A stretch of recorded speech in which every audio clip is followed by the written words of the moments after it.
The Qal'at al-Bahrain, also known as the Bahrain Fort or Fort of Bahrain and previously as the Portugal Fort, is an archaeological site located in Bahrain, on the Arabian Peninsula. Archaeological excavations carried out since 1954 have unearthed antiquities from an artificial mound of 12 meters height containing 7 stratified layers, created by various occupants from 2300 BC up to the 18th century, including Kassites, Portuguese and Persians. It was once the capital of the Dilmun civilization and was inscribed as a UNESCO World Heritage Site in 2005. History and explorations. The archaeological findings, which are unearthed in the fort, reveal much about the history of the country. The area is thought to have been occupied for about 5,000 years and contains a valuable insight into the Copper and Bronze Ages of Bahrain. The first Bahrain Fort was built around 3,000 years ago, on the northeastern peak of Bahrain Island. The present fort dates from the 6th century AD.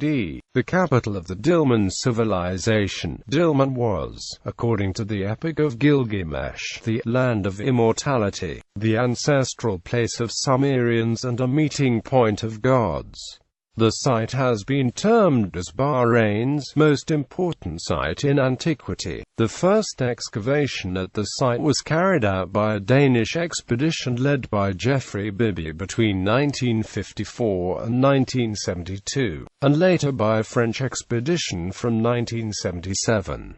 Since 1987, Bahrain archaeologists have been involved with this work. The archaeological findings have revealed 7 civilizations of urban structures beginning with Dilmun Empire, the most important ancient civilization of the region.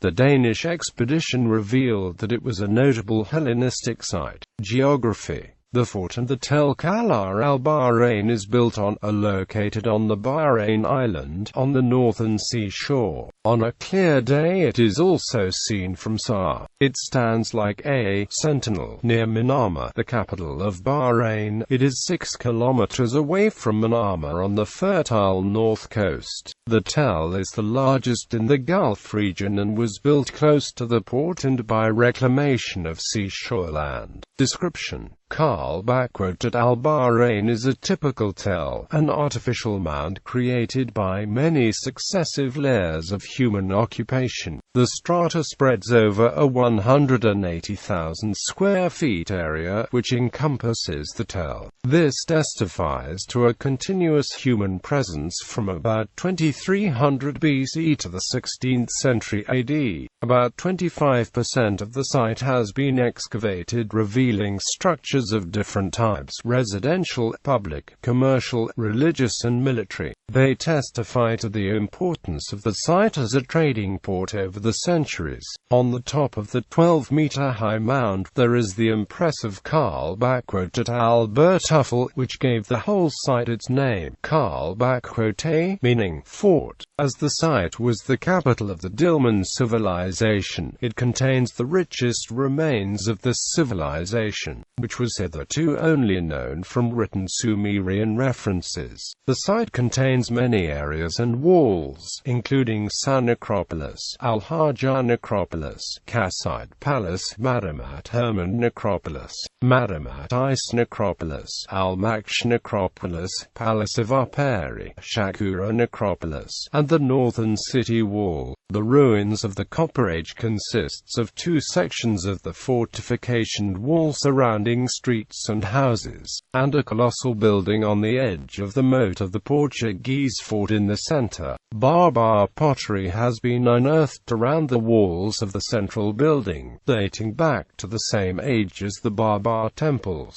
although some of the other pottery and range of unearthed artifacts indicated that they predated the temples, dating back to 3000 BC or later. Relics of copper and ivory provide an insight into ancient trade links. Many vessels have been unearthed on the site, and Danish excavations of the Palace of Arperi area revealed snake bowls, sarcophagi, seals and a mirror, among other things. Layout. The excavations of the tell has revealed a small settlement, the only one of that period in eastern Arabia, on its northern side. It has been inferred that the village was settled by people who developed agriculture near the oasis, planted palm trees, tended cattle, sheep and goats, and also ventured into fishing in the Arabian Sea. The small houses they built were made of rough stone with clay and mortar as binding material. The plastered floors in the houses were said to have been spacious. Excavations also hinted that the village had streets which separated the housing complexes. The fortifications seen in the excavated tell area were found around the township and were erected in cardinal directions.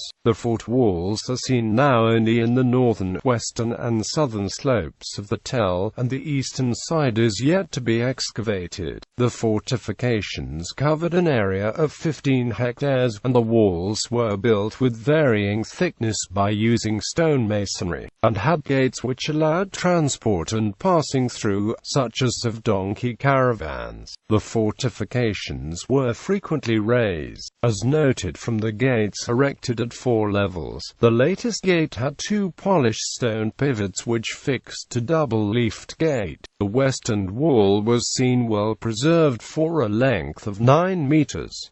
The streets were laid in north-south direction and were 12 meters wide. There was a palace in the center of the tell at a commanding location consisting of several warehouses which were inferred as indicative of economic activity during the Dilmun period. Proceeding from here towards the north along the street leads to a large gate that probably was the entry to the palace grounds. The modest houses built in the same size and type of construction were laid along a network of roads. The place prospered till 1800 BC, after when it was deserted.